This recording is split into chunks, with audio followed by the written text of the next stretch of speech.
Center lang po. Okay. JC, you're 1, 2, 3. Last one. Thank you. Sir JC here, ha? Sir JC. Hi.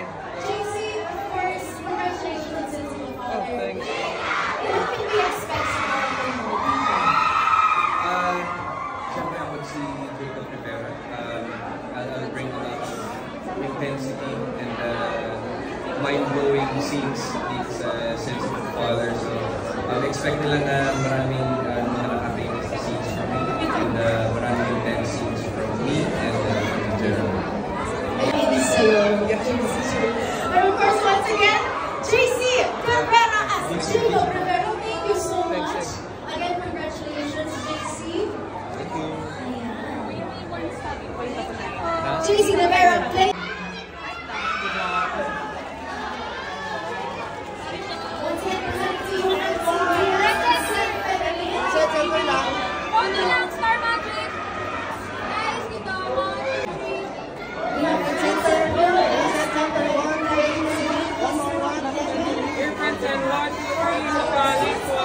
Decide, please.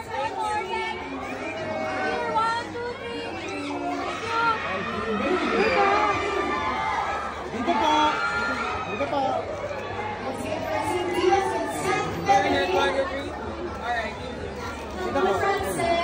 Hello, good afternoon. Meron tayong quick interview portion guys. Of course, alam naman natin na you guys have had many of course. Pero, ano sa tingin niyo ang difference ng characters ni dito sa Sense of Father? Ay, sobrang iba po. Dito talaga masasabi namin na lahat po namin ang pleasure area namin sa actors. Kasi may mag-movies. But in a way, mature na yung characters namin here.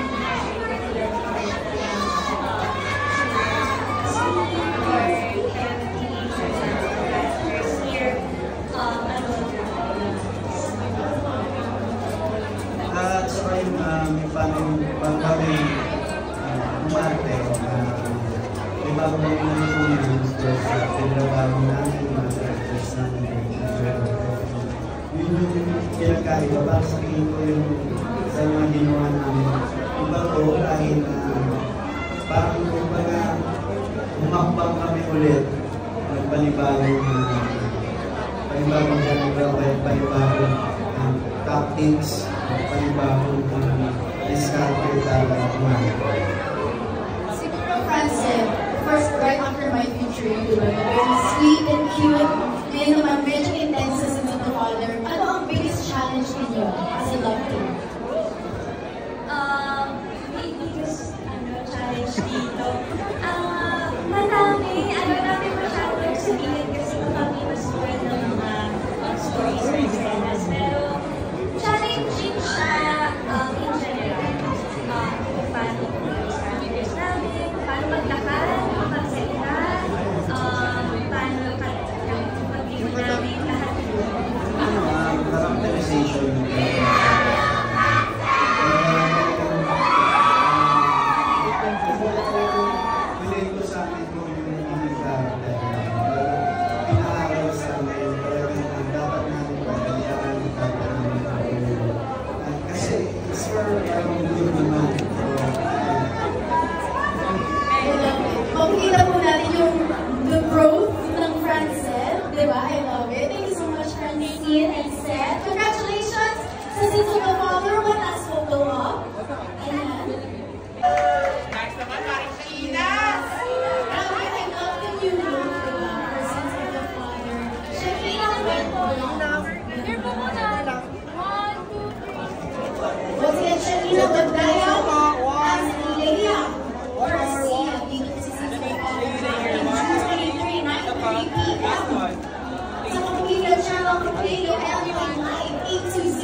And alam niyo naman, lumaki ako sa harapan ninyong lahat. And whenever people would ask me kung meron akong role na hindi pa naragampanan, parang yun, in the past years, iniisip ko nagawa ko na lang. But you know what, meron pa lang ako isang hindi nagawa, which is to be a lawyer. So this is my first time to portray being a lawyer, and it's actually very exciting. And sa mga hindi nakakaalam, ang aking director, isa sa mga, of course, we have Director Joy, and ang aking isang director, si F.M. Reyes, was my director when I was 7 years old sa Marinela. So, yung mga remarkable projects na nagawa ko for me personally, which is Marinela, and then Logo when I was 18. And now at 35 years old, we're reunited again, and we're working again together. So, hopefully yung collaboration natin will bring on something new and exciting. We are so excited, guys. First time ni Shaina maging lawyer. Yes. What was your biggest challenge sa role? Well, siguro yung physicality. We wanted to change kung ano man yung mga usual na napapanood ninyo, yung sa pag-ilis sa grado, di ba? To someone na blonde, and syempre, may mga terminologies, isang pagiging lawyer, and the way she talks, the way she walks, it's all very different, it's all very challenging, but something new for me. We are so excited to see you as Attorney Leia. Once again, Shaina Magdayaw, thank you so much, Shaina. Ayun, congratulations. Jessie Mendiola as Agnes Policarpio. Diba? Sabi kayo maraming sabi ang taray. Once again, Jessie Mendiola, you'll be playing Agnes Second Jessie. Policarpio. 1, 2, 3. One more. 1, 2, 3. Jessie here. 1, 2, 3. Isa pa. Last one. Thank you. Yes, here pa po. Ay, 1, 2, 3. Thank you po. Thank you. Good afternoon, Jessie. Oh my gosh, I love. Yes, grabe, ang ganda din. Si Jessie. Yes, grabe. Thank you po. With the fur, o diba? But of course, Jessie, first of all, welcome back sa screen. I know na, syempre, busy din si Jessie sa mom life niya with peanuts. But of course, Jessie, congratulations, you're back. What can we expect from you dito sa Sins of the Father? Isang kakaibang Jessie Mendiola. So, hindi I love it! Actually, talaga itong role na to, sobrang kakaiba na for me because yung past projects ko, hindi ko I know sa romance, talagang mysterious si Agnes. Isa siya secretary. So, sa pag-unfold ng story namin, makikita niyo isa secrets ni Agnes Policarpio. Guys, excited na ba tayo? Wala mo yung mga secrets ni Agnes?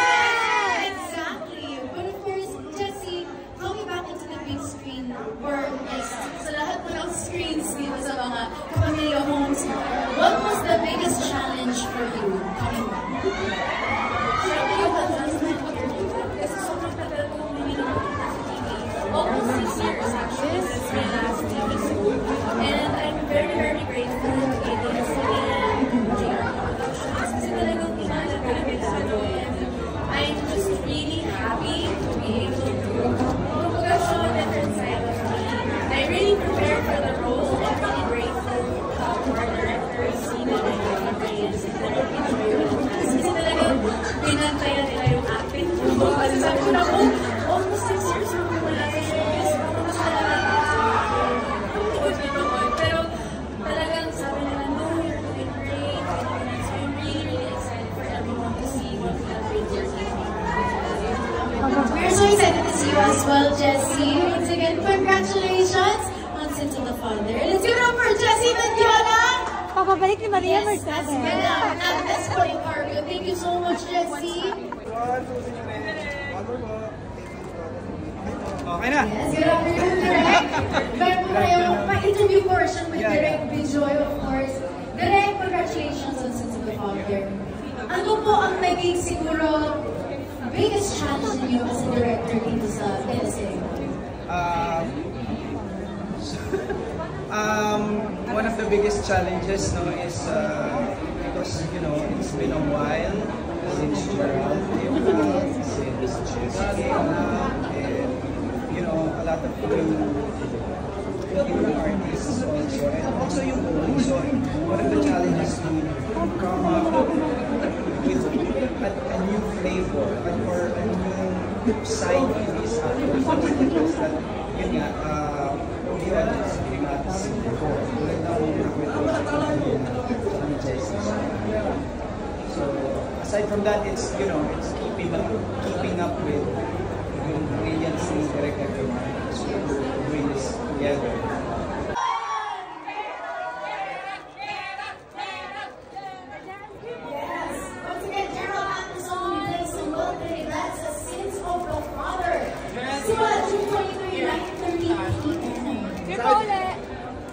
Center lang sa akin eh. Sipag ng mga cameraman natin. Center lang po. One more po. 1, 2, 3. Oo, narinig.